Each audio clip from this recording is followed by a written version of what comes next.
Hello and welcome back to another episode of The Real View. It's been a little while since I got to put one of these out again, so apologies for the delay. But there's a few movies I want to talk about. In this episode, we are talking about Venom: The Last Dance. Hopefully I'll be able to circle my way back around and get back to some of those other movies as well that I want to talk about. But yeah, we're going to talk about Venom: The Last Dance. Venom is back, Tom Hardy back in the lead role, with Tom Hardy in the lead role.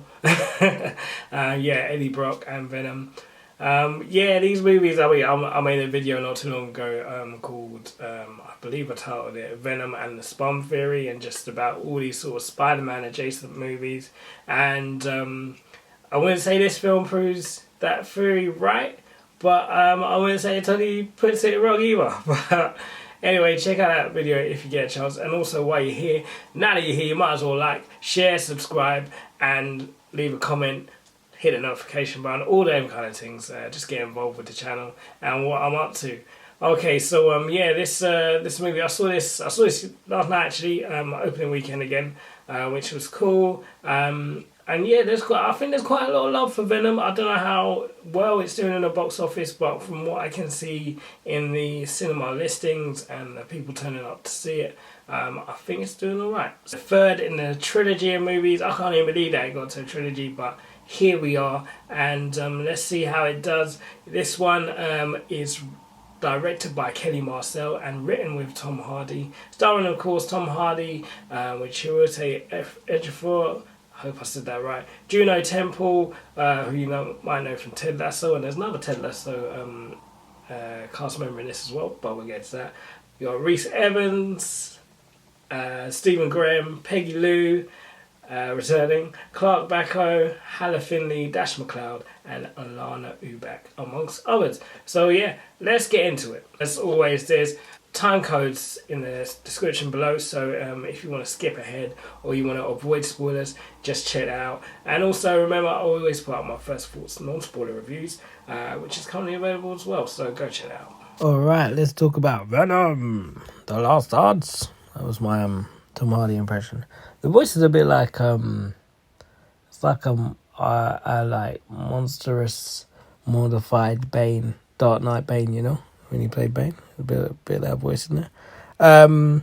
So Tom Hardy are back as Venom, and for the most part, it's really a road movie. It's a buddy movie, and I think in that sense it worked. Like, this movie, for me, like, it's no secret I'm not a big fan of the Venom movies. I'm kind of along for the ride. I watched the first one and thought, well, that's interesting, kind of, doing what they could do, I guess, without any Spider-Man influence. And then, I don't know, Spider-Man was kind of alluded to. I can't even remember, to be honest, that tough. And then the second one was just a bit, it went somewhere, you know what I mean? Like, I wouldn't say it went totally off the rails, but I definitely wasn't, it wasn't my favourite of the movies. But this one, I feel like with the expectations tempered and just understanding this world that they built, it being the third one, I feel like it worked. It was a decent time. It was entertaining. It's definitely an entertaining movie. There were a few things and like plot devices that I'll get into a bit later that is a bit like, okay, I guess. But first one was good. It was acted well from the actors. They did a good job bringing the characters to life for the most part, I feel. And like I say, like Tom Hardy as Eddie Brock and Venom, it just works, man. He's just he's done well to they have a great chemistry, even though it's him playing with himself in a sense. They have a really good, and hopefully you would have a good chemistry with yourself, but in terms of like portraying that on screen and showing that dynamic, he really sells it, I feel. And like, where these characters are in this story it's believable in terms of their relationship and their dynamic, so I think that part really works well. So I enjoyed that. And it was an alright movie, it was decent. So obviously the setup of this movie is that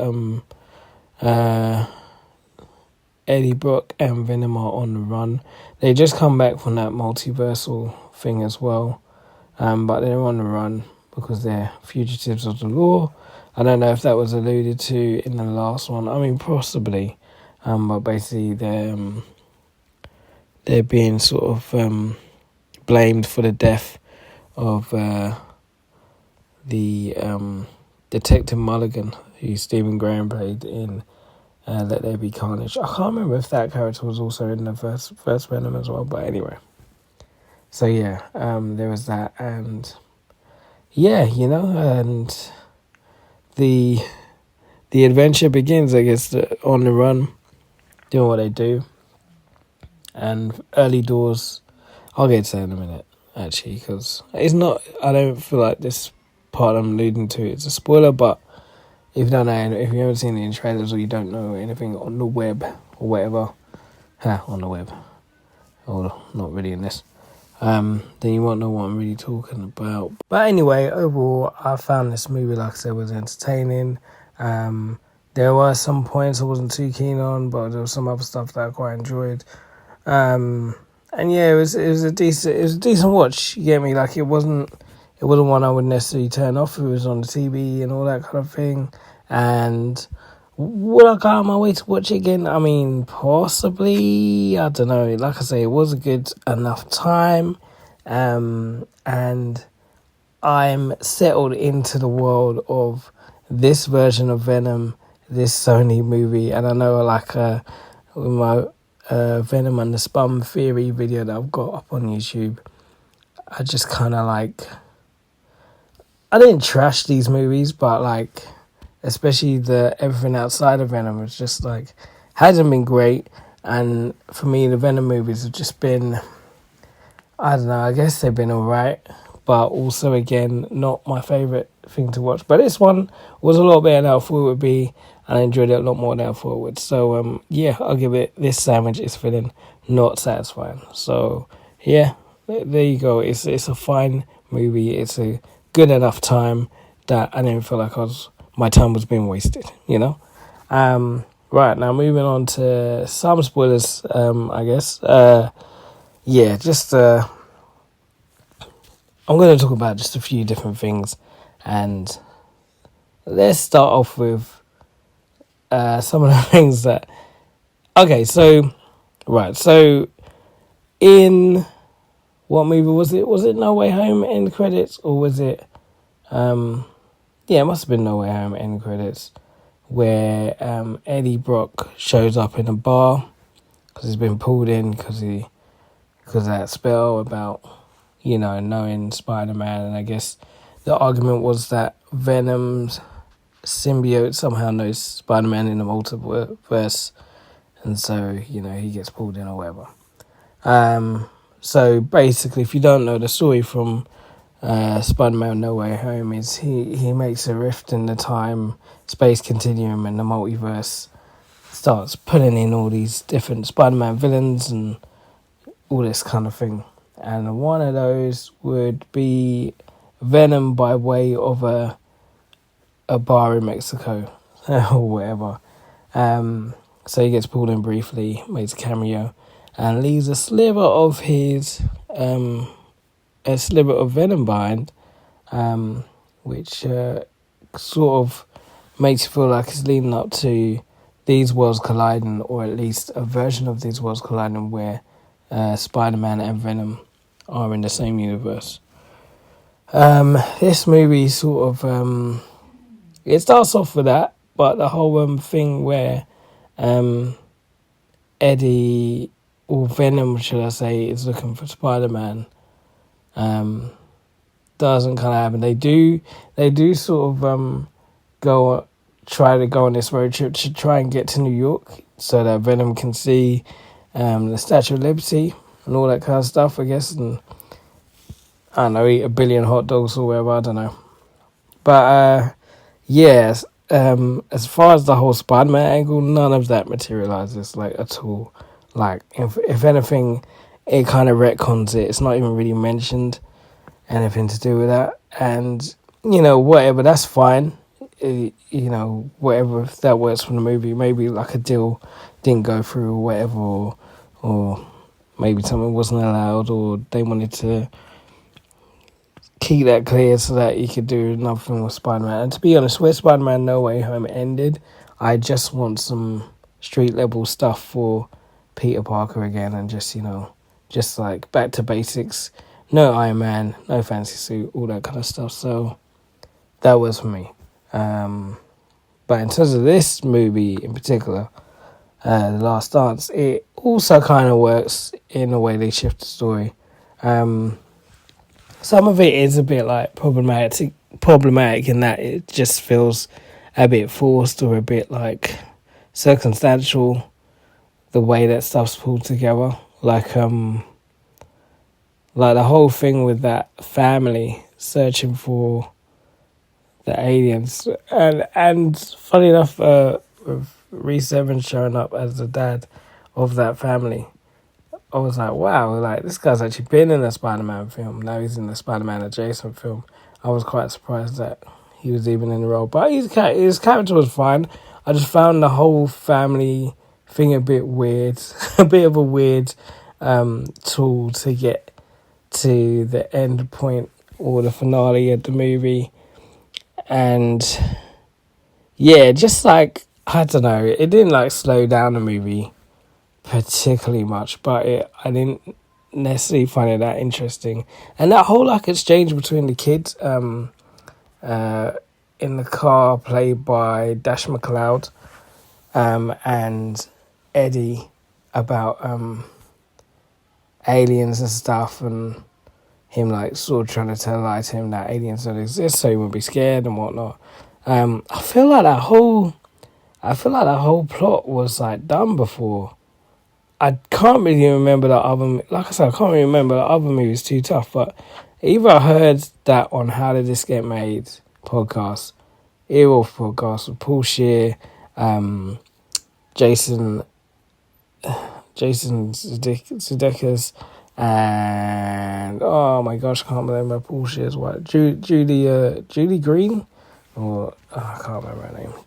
Sorry. But yeah, great podcasts about like, just terrible movies or whatever. But yeah, I feel like one of them covered this kind of plot line. I don't know if it was like, either that I was just having like a deja vu moment when that came out. I don't know. But it was odd. It was odd to see that play out. And just like, I don't feel like it needed that. I don't feel like this family were necessary. I don't know, it was strange. Another thing I found strange was the way they used Clark. So there's a character called who's the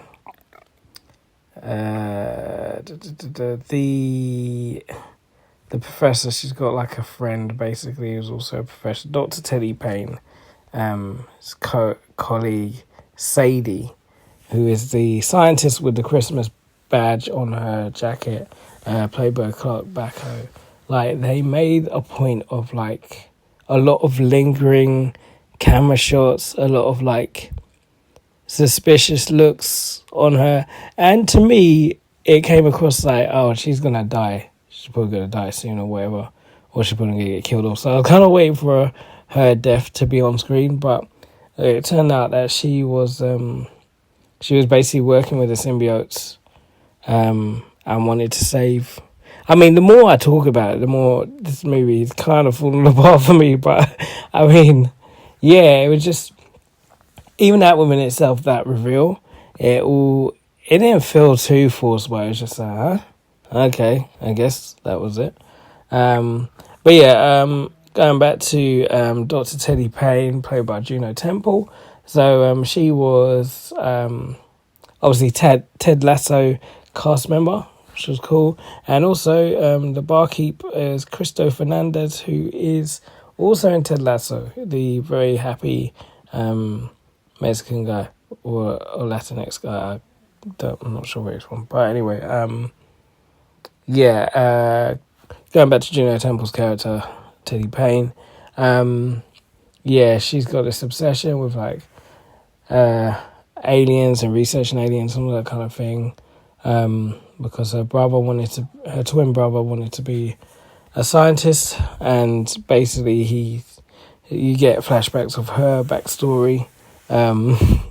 Again, just like, I don't know, for me it wasn't like key to her character, and you know, this is me saying it in full hindsight of like, if that little backstory wasn't done, I'd probably be complaining that there wasn't enough background to her character, like why does she care so much, blah blah blah. But yeah, that whole lightning thing was, so basically there's a flashback of her brother being, they both get shot by lightning, and her brother dies because she's on the hand, and obviously going through all my courses at work recently about electrical injuries and stuff.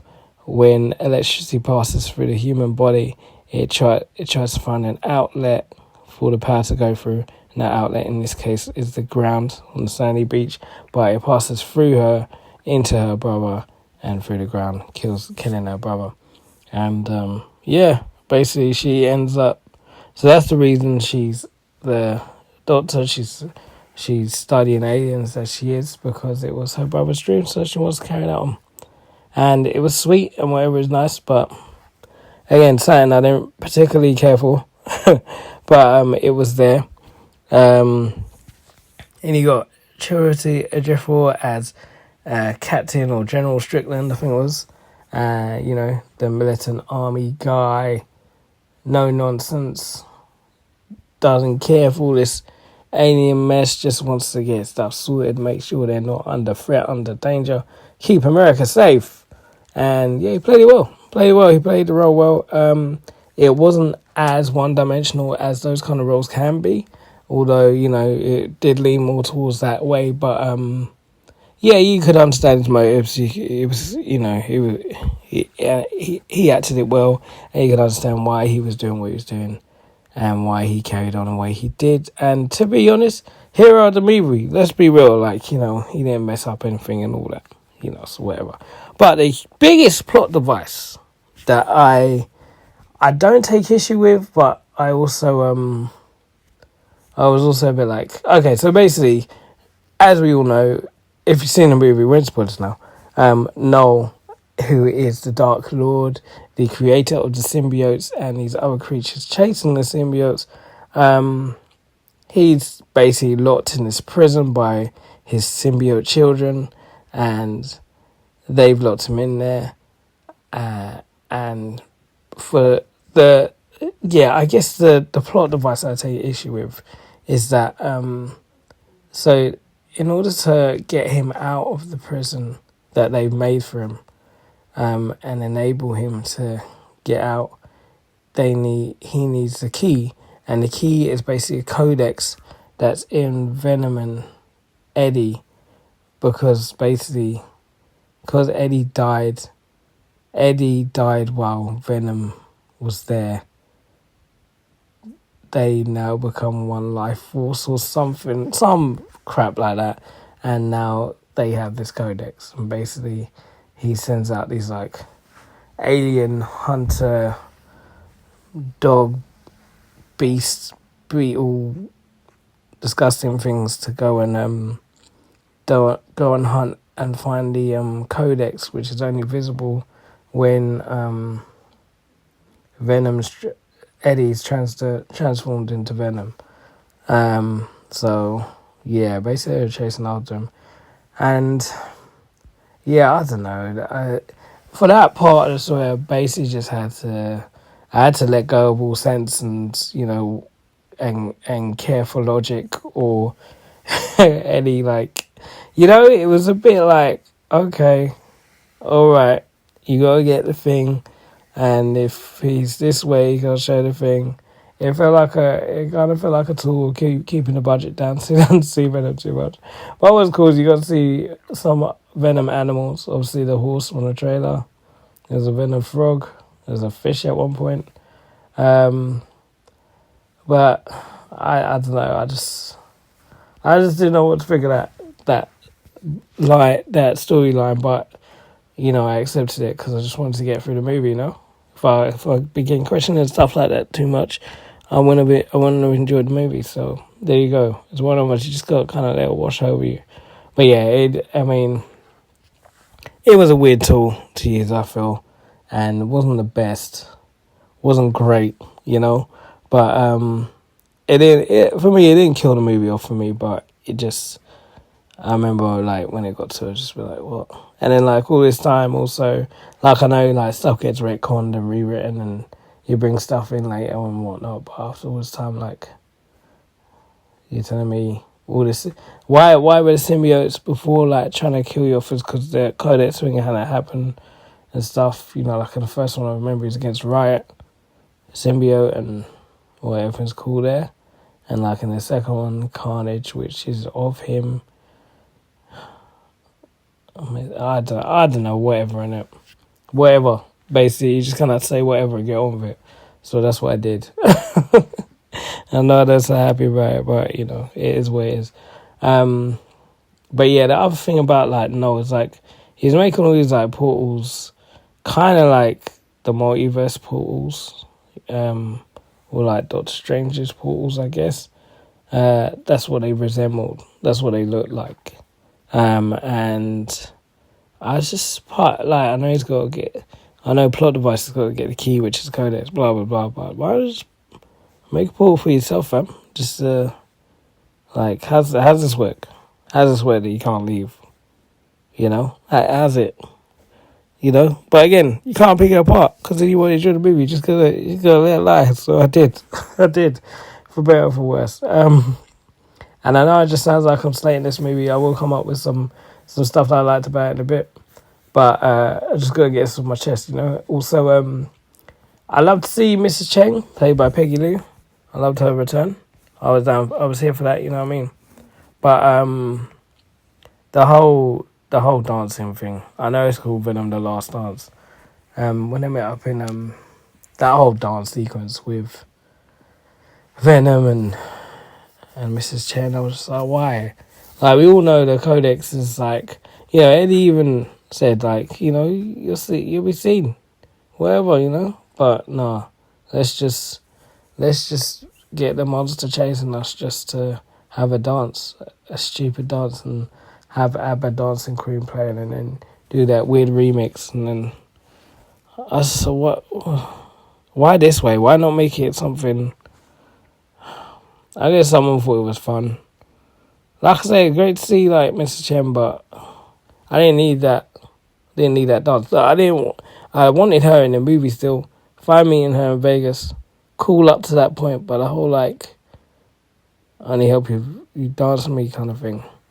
Where are we high? What's going on? Why are we doing this? But there we are. But yeah, there were some points in this movie I did like. Although I wasn't a fan of the family, some of the exchanges were quite funny, and some of sort of Tom Hardy's Eddie Brock having to sit through them singing and just their hippie ways while getting a lift from them. By the way, that family is absolutely mad. That dad is fully ready to get them killed just so he can maybe see some aliens. And he should have his family taken away from him. Irresponsible guy. I don't care how nice he is. Irresponsible. First of all, you spent your life savings just so your family can see maybe see an alien. And then second of all, you pick up this hitchhiker. You have no idea who he is. No idea. And you pick him up and just let him sit with your family. And just madness. Lock him up. But yeah, other than that, there were some funny moments with that, as well as all the cheesy moments. I like the infiltration of the underground dogfighting organization, and the way he took out all those gangsters. What else did I like about it? Venom Horse, that was always going to be fun. that was always going to be a top moment for me, I guess. And yeah, I think the final battle as well, with all like the other symbiotes coming out, that was quite cool. It did get a bit like flary tendrils everywhere. Don't really understand what's going on, you know, between them and those weird like hunter bug creatures. It was a bit hard to tell what was going on sometimes with the action when all the tendrils were flailing about. But no, it was fun to see all the different symbiotes. I can't name them all, I don't know it that deep. But also seeing Juno Temple transform into that purple one, whatever that is, with the electricity. That's pretty cool. And yeah, like I say, the reveal of Sadie, played by Backo, as a symbiote sympathizer was alright as well. I feel like Stephen Merchant was just criminally underused in this movie, personally. Like, it's not that I wanted to see more of that symbiote, but I just feel like just putting him in a room, like, fair enough, it's an easy gig for a minute, but like, yo, man, this is a great actor, like, do more with him, man. Like, this is a waste. Like, we're wasting time dancing with Mr. Chin, and this guy's just in a room just getting a few bits of, like, what's the words, like, of dialogue, and sometimes not even dialogue, man, it's just staring or whatever. And I know you don't always have to talk to acts, but just felt like a waste, man. You know what I mean? Do better. But yeah, other than that, like I say, it was an alright movie, and I didn't hate it, but I just thought it could have been better, and possibly should have been better. And not even, you know, of the complaints that there's no Spider-Man or no tie-in to Spider-Man. You know, at this point, third movie, you built your world, you've done alright without it, fair enough, like, let's keep going, let's go. But like, let's go, innit? Like, I feel like it could have been more.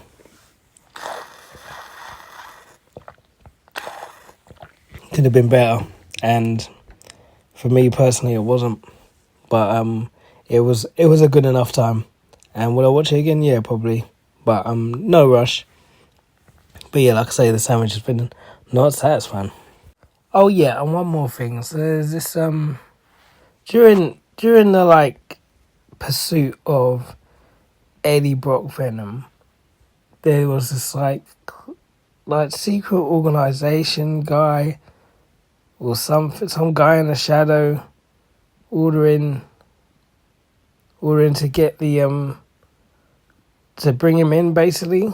Is that what Reed Scott's character was? Dr. Dan Lewis? Anyway, what was that about? Because I feel like that went nowhere. And you know, without doing any deep dives, without going on YouTube, it was just not clear what that was all about, whether it was a big thing or not. And I just feel like it was put in there and then just dropped, you know? Like, we never went back to it. They never made anything of it. And I don't know why that was important, what it's about, if I should have cared. I only just barely remembered it, you know what I mean? So, yeah, just to me, another bit of a waste of time, and I don't know why. I could be wrong. Maybe it's a deep comic book cut, but as a casual moviegoer, that one, whatever, you know? Yes, so that was my thoughts on Venom, The Last Dance, the symbiote with the mostess and hostess that he likes and gets along with. That was terrible. Anyway, what did you think of the movie? Have you seen it? Are you looking to see it? Are you excited for the whole Venom universe and whatever else is spinning out and oozing out to come? Yeah, are you a fan of these movies? Are you not? Have been a bit hit and miss? Was this a hit or a miss for you? Let me know in the comments below, and as usual, like, share, subscribe, comment, hit the notification button to stay up to date with any and all videos I'm making, any content and all that. Follow me at Miles Reviews on Instagram, Twitter, Facebook. What else do I use? TikTok. All those things there. And obviously subscribe to the channel, as I said. Thanks again for checking out another episode. I hope you're well. Enjoy those movies, guys. I'll catch you on the next one. God bless and all the rest.